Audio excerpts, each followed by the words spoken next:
നമുക്ക് രേവതിയുടെ സച്ചിയുടെ നാളത്തെ നല്ലൊരു കഥ കേട്ടാലോ? വീഡിയോ ഇഷ്ടപ്പെടുവാണെങ്കിൽ ഒന്ന് ലൈക്ക് ചെയ്ത് ഹൈപ്പ് ചെയ്യാൻ മറക്കരുത്.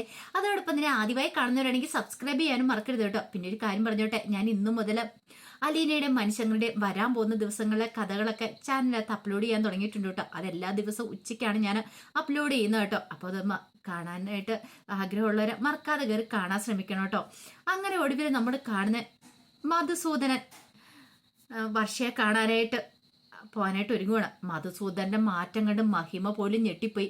ഇത്ര പെട്ടെന്ന് ഒറ്റ രാത്രി കൊണ്ട് ഒരാൾക്ക് ഇങ്ങനെ മാറ്റം ഉണ്ടാവുമോ? അതും ഇത്രയും നാളും മകളെ കാണാനായിട്ട് ഭർത്താവിന്റെ വീട്ടിലേക്ക് പോവാത്ത ആളാണ്.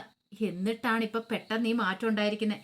അങ്ങനെ മധുസൂദനൻ ഇറങ്ങിക്കഴിഞ്ഞപ്പോഴത്തേനും മഹിമ ഇങ്ങനെ നോക്കണം. അത് മാത്രമല്ല, തന്നെ ചീത്ത പറഞ്ഞതൊക്കെ അവരോട് താൻ പറഞ്ഞ കാര്യങ്ങളൊക്കെ കേട്ടിട്ട് മധുവേട്ടൻ തന്നെ ചീത്ത പറയുകയോ ചെയ്തേ. മുമ്പ് ഇങ്ങനെ ആയിരുന്നില്ല. ആ രവീന്ദ്രന്റെ വീട്ടുകാരെ കുറിച്ച് പറയുമ്പോൾ തന്നെ മധുവേട്ടന് ഭയങ്കര ദേഷ്യമായിരുന്നു. ഈ സമയത്ത് വർഷയും രേവതിയൊക്കെ വീട്ടിലേക്ക് എത്തിയിട്ടുണ്ടായിരുന്നു. വന്നു കഴിഞ്ഞപ്പോഴത്തേനും വർഷയോട് രേവതി പറഞ്ഞു, ഇനി കുറച്ചു നേരം പോയി റെസ്റ്റ് എടുക്കുക. ഡോക്ടർ പറഞ്ഞു ഓർമ്മയുണ്ടല്ലോ, കുറച്ച് നാളത്തേക്ക് റെസ്റ്റ് വേണമെന്ന് പറഞ്ഞു. വർഷ പറഞ്ഞു, ചേച്ചി എനിക്ക് ഡബിങ്ങും കാര്യങ്ങളൊക്കെ ഉണ്ട്, അതൊക്കെ അവിടെ നിന്നോളും, അതൊന്നും ഒരു കുഴപ്പമില്ല. ഇനിയിപ്പോൾ ജോലിയൊന്നും നോക്കേണ്ട കാര്യമില്ല. വർഷയ്ക്കാണ് ഭയങ്കര ബുദ്ധിമുട്ടായിരുന്നു. ഒടുവിൽ വർഷയോട് പോയി റെസ്റ്റ് എടുക്കാൻ പറഞ്ഞിട്ട് രേവതി നേരെ അടുക്കളയിലേക്ക് പോയി. അപ്പൊ സച്ചിക്ക് ഓട്ടം ഉണ്ടായിരുന്നില്ല. സച്ചി അന്നത്തെ ദിവസം പോവണ്ടെന്ന് വെച്ചു. കുറച്ചു നേരം കഴിഞ്ഞപ്പോഴത്തേനുമാണ് മധുസൂദനൻ വീട്ടിലേക്ക് വരുന്ന സമയത്ത് കാർ ഒരെണ്ണം പുറത്തു നിൽക്കുന്ന ശബ്ദം കേട്ട് കഴിഞ്ഞപ്പോൾ രവീന്ദ്രനും ചന്ദ്രമതിയും പുറത്തേക്ക് ഇറങ്ങി വന്ന് നോക്കുമ്പോൾ മധുസൂദനൻ കാറിനകത്തു നിന്ന് ഇറങ്ങി വരുന്നു.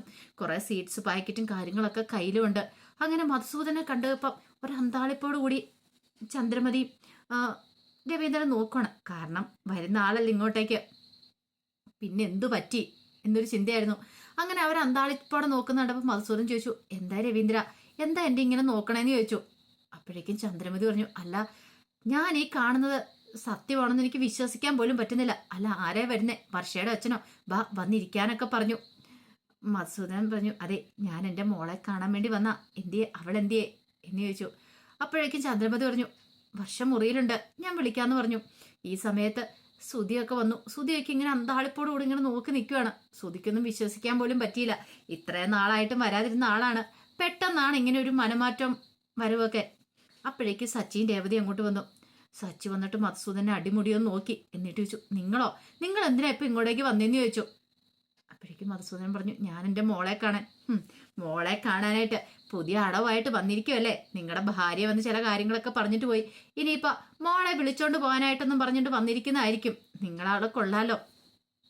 ഇത്രയും നാളും മോളോട് ഇല്ലാതിരുന്നൊരു സ്നേഹം പെട്ടെന്നൊരു ദിവസം എങ്ങനെ പൊട്ടിമുളച്ചു. സച്ചി, അത് പിന്നെ എൻ്റെ മോള് ഗർഭിണിയാന്ന് ഞാൻ അറിഞ്ഞിട്ടുണ്ടായിരുന്നു. ഓ, മോള് പ്രഗ്നന്റ് ആണെന്ന് അറിഞ്ഞു കഴിഞ്ഞപ്പോൾ വന്നായിരിക്കുമല്ലേ മോളുടെ സുഖവരെ അന്വേഷിക്കാനായിട്ട്? അല്ല, അവളുടെ കല്യാണം കഴിഞ്ഞതിന് ശേഷം ഒരിക്കൽ പോലും അവളെ കാണാൻ വന്നിട്ടില്ലല്ലോ. പിന്നെ ഈ സ്നേഹം ഇപ്പോഴിവിടുന്ന് പൊട്ടിമുളച്ചു.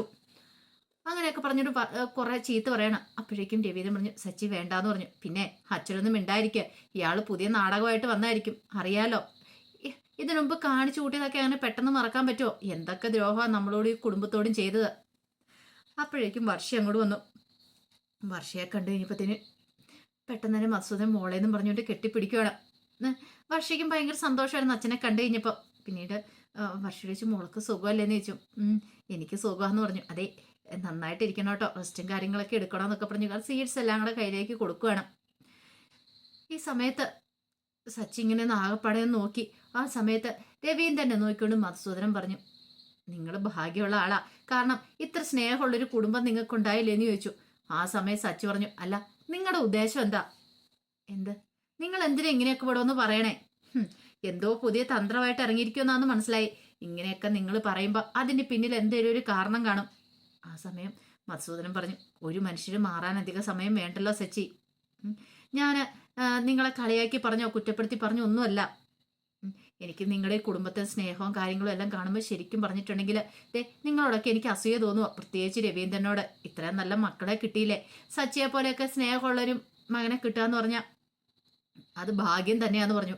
സച്ചി പോലും അമ്പരന്ന് പോയി. രേവതിയൊക്കെ അന്താളിപ്പോട് കൂടി നിൽക്കുകയാണ്. അപ്പോഴേക്കും രവീന്ദ്രൻ പറഞ്ഞു, അല്ല മധുസൂദന, അതെ ഞാൻ നിങ്ങളോട് കുറെ ചീത്തയൊക്കെ പറഞ്ഞിട്ടുണ്ട്. ഇതിനു മുമ്പ് കുറെ പറയാൻ പാടില്ലാത്ത കാര്യങ്ങളൊക്കെ പറഞ്ഞിട്ടുണ്ട് രവീന്ദ്ര, അതൊക്കെ എന്നോട് പൊറുക്കണം കേട്ടോ. അപ്പോഴത്തെ എൻ്റെ മനസ്സിന്റെ ഈഗോ കൊണ്ട് പറഞ്ഞു പോയതാ. എൻ്റെ മകള് ഒരുത്തനെ പ്രേമിച്ച് കല്യാണം കഴിച്ചു, അല്ലെങ്കിൽ ഒരുത്തൻ്റെ കൂടെ ഒളിച്ചോടി എന്ന് അറിഞ്ഞപ്പം എനിക്ക് വല്ലാത്തൊരു ബുദ്ധിമുട്ടായിരുന്നു. ഞാൻ വിചാരിച്ചുകൊണ്ടിരുന്നത് നല്ല പണമുള്ളൊരു വീട്ടിലേക്ക് എൻ്റെ മോളെ കെട്ടിച്ചു കൊണ്ടുവന്നാ. പക്ഷെ എനിക്ക് മനസ്സിലായി പണത്തിലൊന്നും അല്ല ഒരു കാര്യം ഇരിക്കുന്നേ. അവൾ ചെന്ന് കയറുന്ന വീട്ടിലെ സമാധാനം സന്തോഷവും അതൊക്കെയാണ്. പിന്നെ എൻ്റെ മോളെ നിങ്ങൾ മകളെ പോലെ സ്നേഹിക്കുന്നതെന്ന് എനിക്കറിയാം, പൊന്നുപോലെ നോക്കുന്നതെന്നും അറിയാം, അതിനൊരു കുറവും വരത്തില്ലെന്നറിയാം. ഈ സമയത്ത് രേവതിയോട് സച്ചി പറഞ്ഞു, എന്തോ പുതിയ ഉദ്ദേശമായിട്ട് വന്നിരിക്കുന്നതാണല്ലോ, സച്ചിയേട്ടൊന്നും മിണ്ടായിരിക്കുക, വർഷയുടെ അച്ഛനല്ലേ എന്ന് പറഞ്ഞു. അങ്ങനെ രവീന്ദ്രൻ കുറേ സമയം കൂടെ സംസാരിച്ചിട്ട് പറഞ്ഞു, അതെ എന്താവശ്യം ഉണ്ടെങ്കിലും വിളിക്കാൻ മറക്കരുത്, ഞാൻ മോളെ കൂട്ടിക്കൊണ്ട് വരുന്ന വന്നല്ല കേട്ടോ, മോളുടെ സുഖപരമൊന്ന് അന്വേഷിക്കാൻ വേണ്ടി വന്നത് മാത്രം. അതെ ഇവിടെയുള്ളവരൊക്കെ പറയുന്ന കേട്ടനുസരിച്ച് നന്നായിട്ട് ഇവിടെ ജീവിക്കണമെന്നൊക്കെ പറഞ്ഞ് ഉപദേശമൊക്കെ കൊടുത്തിട്ടാണ് പോകുന്നത്. അതെല്ലാം കേട്ട് കഴിഞ്ഞപ്പം സച്ചിക്കും രവീന്ദ്രനൊക്കെ അമ്പരപ്പായിരുന്നു. അങ്ങനെ അങ്ങോട്ട് പോയി മധുസൂദനൻ പോയി കഴിഞ്ഞപ്പം സച്ചി പറഞ്ഞു, അച്ഛാ എനിക്ക് മനസ്സിലാത്തൊരു കാര്യമുണ്ട്. എന്താ? അല്ല വർഷയുടെ അച്ഛൻ വന്ന് എന്തിനായിരിക്കും ഇപ്പം ഇങ്ങനെയൊക്കെ പറഞ്ഞേ? രവീന്ദ്രൻ പറഞ്ഞു, ഒരു മനുഷ്യനും മാറാനായിട്ട് അധികം സമയം വേണ്ടല്ലോ സച്ചി, എന്നാലും ഈ മാറ്റം ഇത്ര പെട്ടെന്ന് ഇങ്ങനെ മാറ്റം ഉണ്ടാവുമെന്ന് ചോദിച്ചു. അത് കേട്ടതും രേവതി പറഞ്ഞു, എല്ലാം വർഷയുടെ വയറ്റിൽ വിടുന്ന കുഞ്ഞിന്റെ ഭാഗ്യമാണ്. കണ്ടില്ലേ വർഷേ, നീ പ്രഗ്നന്റ് ആണെന്ന് പറഞ്ഞ ഇപ്പം ഇത്രയും നാളും നിന്നെ കാണാൻ വരാതിരുന്ന അച്ഛൻ പോലും വന്നില്ലേ, എല്ലാ ഐശ്വര്യമാ, ദേ ആ കുഞ്ഞിന്റെ ഭാഗ്യമാന്നൊക്കെ പറഞ്ഞു. വർഷയ്ക്ക് ഭയങ്കര സന്തോഷമായിരുന്നു ഈ വീട്ടിലേക്ക് അച്ഛൻ വരിക എന്ന് പറഞ്ഞാൽ. വർഷയ്ക്ക് അതുവരെ ഉണ്ടായിരുന്ന എന്തോ ഒരു ദേഷ്യവും കാര്യങ്ങളും കുഞ്ഞിനോടൊക്കെ ഉണ്ടായിരുന്നു. കാരണം കുഞ്ഞിനെ ഇല്ലാതാക്കണമെന്ന് കരുതിയിരുന്നല്ലേ, പെട്ടെന്ന് എന്തോ കുഞ്ഞിനോടൊരു ഇഷ്ടമൊക്കെ തോന്നി. ഈ സമയത്ത് ശ്രുതി നേരെ ഭാമേനെ കാണാനായിട്ട് ചെന്നു. ഭാമയെ കണ്ടു കഴിഞ്ഞപ്പോഴത്തേനും ഭാമ ചോദിച്ചു, എന്താ ശ്രുതി പെട്ടെന്ന് എന്താ? അതെ ഭാമാൻറ്റി, എനിക്ക് ഭാമാൻറ്റിയോട് കാര്യം പറയാനുണ്ടെന്ന് പറഞ്ഞു. എന്ത്?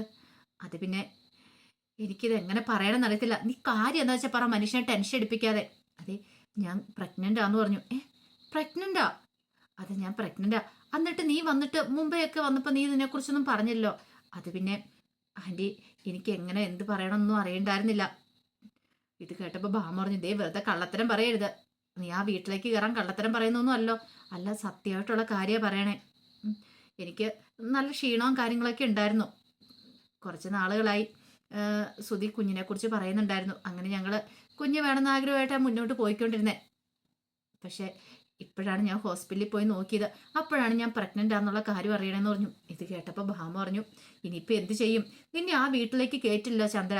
ആൻറ്റി എന്തേലും ചെയ്യണം, അല്ല എൻ്റെ കുഞ്ഞിന് അച്ഛനില്ലാതായപ്പോൾ ആൻറ്റി ഒന്ന് ആലോചിച്ച് നോക്കിയേ, സുധിയുടെ കല്യാണം വേറെ കഴിഞ്ഞിട്ടുണ്ടെങ്കിൽ ഞാൻ അച്ഛനില്ലാത്ത കുഞ്ഞിനെ നോക്കി നിൽക്കേണ്ടി വരത്തില്ലേ? എന്തൊക്കെ പറഞ്ഞാലും ശരി, ഞാനൊരു വേറെ വിവാഹം കഴിക്കില്ല, സുധിയുടെ കുഞ്ഞിനെ ഞാൻ പൊന്നുപോലെ വളർത്തത്തുള്ളൂ. എനിക്ക് എന്ത് ചെയ്യണമെന്ന് അറിയത്തില്ല ആൻറ്റി, എനിക്ക് ആ വീട്ടിലേക്ക് കയറി പോകണം നിർബന്ധമൊന്നുമില്ല, അവർക്ക് എന്നെ ഇഷ്ടമില്ലല്ലോ.